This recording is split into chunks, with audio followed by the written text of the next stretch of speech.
My first question, of course, to you, Ramesh Nair. Uh, is industrial warehousing and logistics going to be the silver lining that the industry is looking for? Megha, in the short term, there is going to be a lot of companies who are going to be pressing the pause button, mainly because they want the lockdown to get over. Decision making will slow down a little bit. Speculative development also in the short term will short to medium term will come down a little bit. Decisions will slow down. Short term demand will also come down, but that's all in the short term. What we clearly think will happen in the industrial space, which is definitely as of today looking like it's the silver lining in the industry. Most companies today globally would look at diversification of production facilities. I think India will definitely benefit from that. There will be major changes of global supply chain. Every company globally would want less reliance on China. We believe e-commerce and online grocery demand, which is currently at 25% of the overall industrial demand. This will easily maybe double, maybe even become more. Many companies today are looking at near shoring, mainly because of domestication of production. Now, where would you do your vital medicines, your vital pharma? Where would you manufacture it? Do you want to manufacture it at home? Do you want to manufacture it in some other country? During emergencies, what do you do? So that'll again help domestic manufacturing. I think there would be a lot of automation happening on the industrial front, whether it's automated vehicles, robotics, contactless deliveries, all that. There will be a lot more technology inputs coming into the industrial space.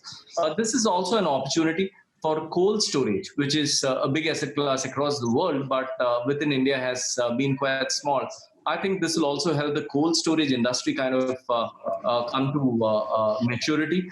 There would be a lot of pent-up demand, which is right now there, which will again help in the medium term.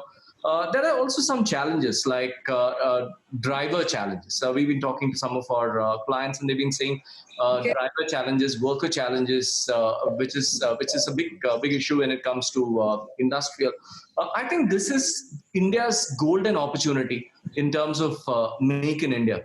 And we miss out on this opportunity. I think we may never get an opportunity again. And I think that's where the central government needs to partner with maybe 5 or 7 of the best state government and clearly drive Make in India within the country. I know there's been some talks about competition coming from countries like Vietnam or Malaysia. But look at some of these countries. Look at their labor force. Nothing compared to India. Look at their domestic economies. Very, very small. We are talking of a $2.6 trillion economy compared to 300, 400 billion economies in these countries. And also, one of the good things the government has done in the last 1 year is extremely aggressive tax rates, 15 to 17%, which again is very good. So these are some of the things I believe industrial will come out post-COVID as the big silver lining, industrial and warehousing real estate after this. So I'm quite bullish on the sector. Mr. Naik, shedding some light over here, especially when you talk about what's the juxtaposition. First of all, you do not have jobs. Layoffs are happening. Freezes are happening. You're not getting your payments, not getting your salaries on time. Vis-a-vis the residential market, how does this equilibrium get balanced out? I think I will still be a little optimistic. There would be some challenges over the next 2-3 quarters, which is bound to happen. When somebody is hearing about his friends losing jobs or his own salary getting cut or his friend's salary getting cut, the last thing on his mind would be, let me go and buy a home next month. So those delays will happen. But I think as soon as things stabilize in the next 2-3 quarters, demand could come back. And developers who want to sell during even these times will have to offer a reasonably attractive price, and they will do that, and they will start getting customers. But the good news again is on interest rates. We are seeing interest rates at an all-time low. The current market rates which SBI is offering is probably the lowest in the last 15 years.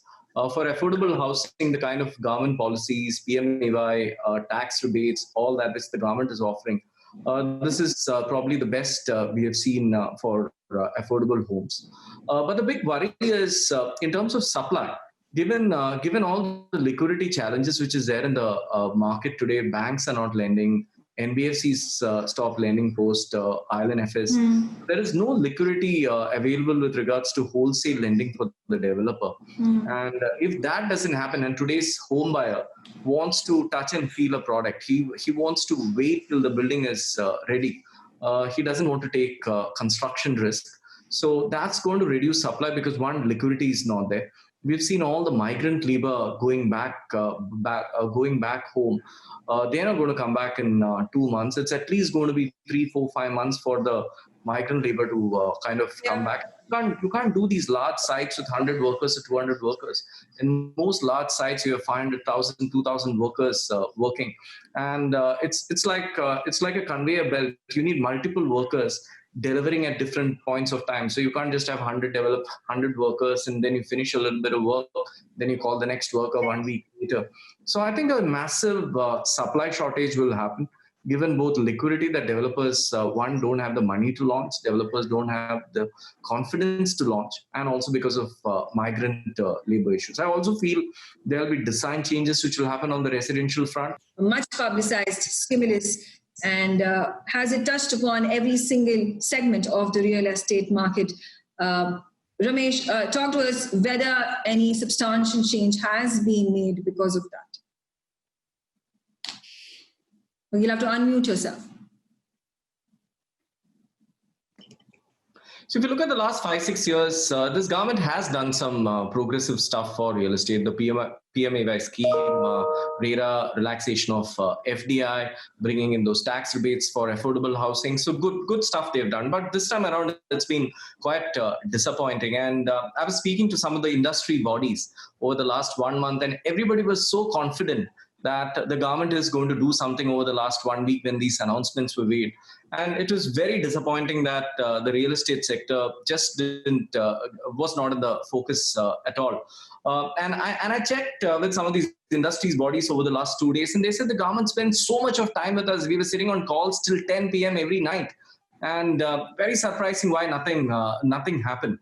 I've been on calls with some of my colleagues from countries like Hong Kong and Singapore and Australia.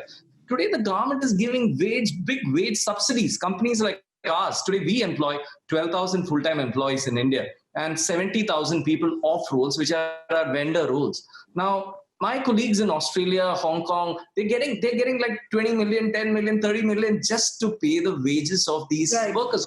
Not the senior salaried people. So that's something the government can look at. I think the government needs to realize that this sector contributes employment for 6 crore people. And we keep forgetting that all the time, 6 crore people. And still there is hardly any focus. I think what the industry was expecting was at least a GST deferment for the next 6 months. Modification of GST for developers to claim input tax credit, one-time restructuring, which everybody was so confident will happen. It's been done in 2008-9. Why couldn't it be done now? One-time restructuring for developer loans. That demand was not met. More than ever before, I think home loans need to be made cheaper to drive demand, put more money in the hands of the people to go buy homes. So encourage migrant labor to kind of come back. Last evening, a developer was telling he's organizing alcohol and biryani for migrant workers. Still, they want to kind of go back. Now, these are some of the big problems which is being facing. There was at least some expectation that there would be removal of setting off of loss from house property against other heads of income. That will be removed. Again, that was not done. I think the government clearly needs to, you can't wait. You can't say, I'll make an announcement next month. The patient is already in the ICU. If you make the announcement next month, maybe it's going to be too late. The government needs to step in, make these announcements in the next 10 days. extremely disappointing for the real estate sector. I haven't met a single person who would, maybe they may not say that on camera, but very disappointing what the government has done. Then This is government how to does fix all those things over the yeah. last 6 years. Yeah. Okay. Let's shift our focus to the design, the reset that is going to happen in commercial, retail, as well as homes as well, real estate, and talk about residential. Ramesh, come in over here and talk to me about. Obviously, there is going to be more and more of contactless access, having AI, having complete automation when you're sitting at your home. You would want to have minimum access to outside world as well, and this and then the Internet of Things obviously moving towards that direction. So it's only going to get just hastened now with this coronavirus pandemic coming in.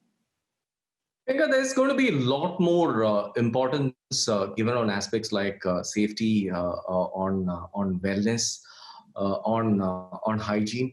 Going forward, air quality would be debated more than ever before. Thermal health, moisture, humidity, ventilation, air circulation, all these become very important. Companies and developers need to look at how they can eliminate touch points, how they could improve air circulation becomes very important. I think what will also happen on the design front is companies have to start thinking of how do we limit usage of buildings of like elevators, for example. Today, all elevators are packed. How do you solve that? Do you have staggered shift patterns? That's something you need to look at. In terms of food service, most IT parks provide food today. Do you move from self service to packaged foods? That's again going to be there. There's going to be some amount of extra money which you need to spend on screening protocols, which again will need design changes. Some companies we know are already thinking of employee proximity mapping. How do you kind of make sure that social distancing of 2 meters is done, and mapping of that using some amount of technology. I think overall, even the seating arrangements have to be modified. Overall, 2, 3 other big things will happen. One is de-densification. If companies are looking at 70 to 80 square foot per person, we believe that'll go back to 100 square foot per person, which was the norm back in 2008-9. That's something which is going to happen. And we also believe companies would start looking at deconsolidation. So not having all their eggs in one basket in one big IT park, maybe look at 3 different facilities in the same city. So these are some of the things I think corporates would do from a design change maker. Ramesh, what are your views? How long do you see this corona impact last within our country, especially on the real estate sector? So, like Vinod said, it's not going to be easy to predict. What if 3 months later we have a relapse? We've seen that in some countries where we thought things were getting better. So it's going to be very difficult to, but very overall, very high level feel. I think industrial and office would come back in a sharp V. So it'll kind of come back fast. Residential will come back a little slow than that. And retail and hotels would be more like a U-shaped recovery, and it'll take some more time to reach there. But like all the panelists said, Raj spoke about it, Rajesh spoke about it, Vinod spoke about it. I think India's long-term story is very strong. And we've already started seeing some companies, especially in the industrial world, coming back and say that can we start looking at space. We are looking at moving out of some of those other countries where they want to de-risk themselves. We also believe data centers as an asset class will do well in the next. Absolutely.